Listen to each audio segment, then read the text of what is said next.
Did you know that anyone can access your iPhone's control center from the lock screen, even without your passcode?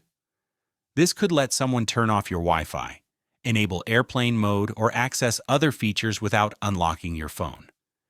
In this quick iPhone tutorial, I'll show you exactly how to disable control center access from your iPhone's lock screen in just a few simple steps.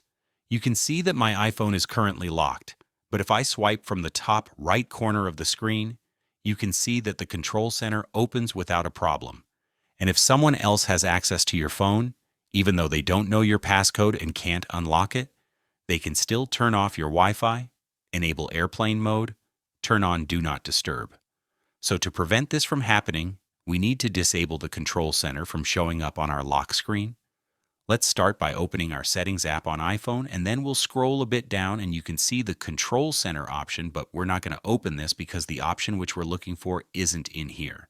Instead of that, you're going to open the Face ID and Passcode option, which will then prompt us to enter our passcode, so I'm going to do that real quickly. After that, we'll scroll all the way down until you see this section called Allow Access When Locked, and you can see that Control Center is enabled. We'll want to turn this switch off or disable it.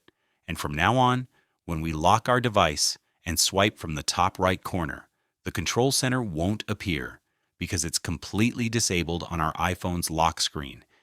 If you need more helpful videos like this one, then make sure to subscribe to App Tutor, and I'll see you in the next video.